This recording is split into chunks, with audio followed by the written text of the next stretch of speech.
અંકલેશ્વર નગરપાલિકાના પ્રમુખ દ્વારા 50,000ની લાંચ માંગવામાં આવી હોવાનો એક ઓડિયો વાયરલ થવાની ઘટનાને લઈને વિપક્ષે તપાસની માંગ કરી છે, તો બીજી તરફ પાલિકા પ્રમુખના કહેવા મુજબ બિલની રકમમાંથી અધૂરી કામગીરી કરવા બદલ 50,000 દંડ પેટે કાપવામાં આવશે તેવી વાત થઈ હતી અને તેનો ખોટો વિડીયો અને ઓડિયો વાયરલ થયો હોવાનું તેમણે જણાવ્યું હતું।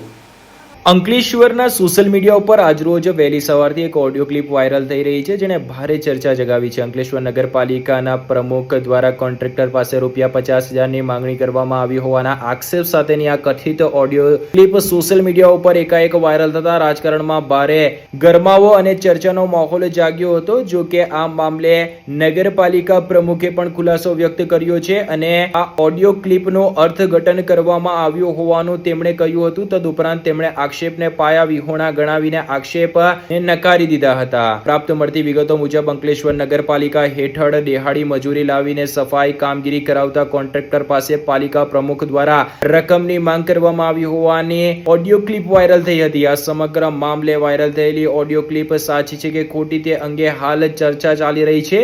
વાયરલ ઓડિયો સામે આવતા વિપક્ષે આ મામલે કડક પ્રતિક્રિયા આપતા જણાવ્યું છે કે જો આ આક્ષેપો સાચા સાબિત થાય તો તે જાહેર જીવનની નૈતિકતા અને પારદર્શિતાને ઘાત પહોંચાડનાર છે। વિપક્ષે સમગ્ર મામલે નિષ્પક્ષ તપાસ કરી જવાબદારો સામે કડક કાર્યવાહીની માંગ કરી છે। આ નગરપાલિકામાં બંટી બબલીનો વેપલો એટલો બધો ચાલેલ છે કે આજે અમારી નજર સમક્ષ એક મેટર આવી કે જે ઘણી અત્યંત સિરિયસ છે કે કોન્ટ્રાક્ટરની પાસેથી પૈસા માંગવાનો બેવ ભવાનીસિંહ અને પ્રમુખશ્રી એ બેવ ધણી બૈરી એની સાથે બાર્ગેનિંગ કરે છે કચરાના કોન્ટ્રાક્ટર સાથે। હવે નગરજનોને હું કહેવા માંગુ છું કે પછી આની અંદર કઈ રીતે તમે અપેક્ષા રાખો કે કચરો ઉઠે, ગામ ચોખ્ખું થાય। આ એક બહુ જ ગંભીર બાબત છે કે 2 લાખની ઉપરથી 50,000 રૂપિયા પર આવ્યા અને બાર્ગેનિંગમાં આ લોકો નક્કી કર્યું, કોન્ટ્રાક્ટરે કોઈ જવાબ આપેલ નથી। અને આવો તો કંઈ કેટલો ભ્રષ્ટાચાર છે ને અને કેટલી ક્લિપો છે અમે લોકો ધીરે ધીરે પ્રજા સમક્ષ લાવીશું કે આ કેટલા મોટા ભ્રષ્ટાચારી બેઠા છે અને કેટલા કરોડનો ભ્રષ્ટાચાર થયેલ છે। તકેદારી આયોગમાં પણ ફરિયાદો થયેલી છે, દરેક જગ્યાએ ફરિયાદો થયેલી છે। બીજું સાંભળ્યું કે કોઈએ 50,000 રૂપિયા માંગ્યા, જે ક્લિપની અંદરમાં બિલકુલ સ્પષ્ટ જણાવી આવેલું છે કે ભાઈ આવું જો આવા ભ્રષ્ટાચાર કરનારા લોકો છે અંકલેશ્વર નગરપાલિકાની અંદર બેસેલા, તો મારું માનવું એવું છે કે એમને ગૂગલ બી શોધીને નથી આપીને સત્તામાં ઉતરી ગયા ત્યાર પછી ગૂગલ બી શોધીને આપવાની નથી। ખરેખર જો આ પૈસાની લેણદેણ થઈ હોય તો બહુ શરમ જેવી વાત છે। અમારા ધારાસભ્ય ગુજરાત અંકલેશ્વરને આસોટ માટે ખૂબ રૂપિયા લાવીને આપે છે અને તેનું વહીવટ ગેરમાર્ગે દોરીને થઈ રહેલું છે, તેના માટેનું સખત અમને દુઃખ છે અને ના કહેવાની બાબતે અમારે કહેવું પડે છે, કારણ કે મારે ખ્યાલથી આ 15% દલાલી અંકલેશ્વર ગામના વિકાસને રૂંધી નાખેલી છે।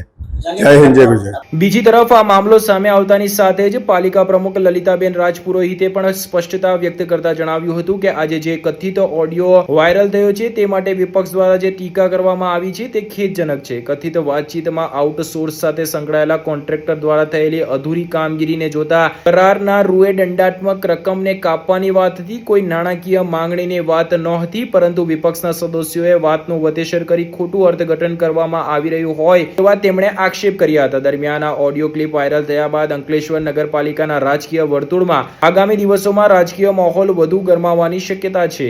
જો કે આ ઓડિયો ક્લિપ એકાએક વાયરલ થતાની સાથે જ હવે ઓડિયો રેકોર્ડ કરનાર કોન્ટ્રાક્ટરે ખરેખર કયા ધ્યેય સાથે અને કયા ઇરાદતન આ ઓડિયો ક્લિપ રેકોર્ડ કરી હતી અને કેમ તેણે વાયરલ કરી હતી તે પણ હવે તપાસનો વિષય બન્યો છે। આગામી દિવસમાં તપાસ બાદ જો આ ઓડિયો ક્લિપ ખોટી હશે તો શું નગરપાલિકા પ્રમુખ દ્વારા આ મામલે તેમની છબી પર દાગ લગાવવા મુદ્દે કોઈ કાર્યવાહી કરવામાં આવશે કે કેમ તે પણ ચર્ચાનો વિષય બન્યો છે। બીજી તરફ નગરપાલિકા પ્રમુખે આ આક્ષેપને પાયા વિહોણા ગણાવ્યા હતા। મેં અત્યારે કમાને તો તમે શું પેલા પછી ખબર પડે ને કેટલું છે 8 લાખનું છે 50 મેં મોટલા તો કાપા જાય તો 2 લાખ કપાય એટલી કમ્પ્લેન તો દુનિયા પર તો પૂરું કામ થોડી કરેલું હોય માણસ હોય તો દેખો કાપા જાય તો 2 લાખ કપાય એટલી કમ્પ્લેન તો દુનિયા પર તો પૂરું કામ થોડી કરેલું હોય માણસ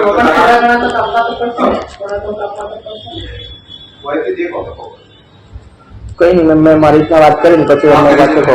હું સીધું ડિસ્કસ નહીં લઈ શકું એટલે પછી આપણે કહો. એ બાબતે હું કહેવા માંગુ છું કે એ ઓડિયોમાં એવું કંઈ છે જ નથી. હું એને દંડ કાપવાની વાત કરું છું કે કાપવા જો તો 2 લાખ પણ કપાય છે, પણ હું તો 50,000 કાપવાની વાત કરું છું. એમાં એનું કહેવું હતું કે હું મારા શેઠ જોડે વાત કરીને તમને જણાવું.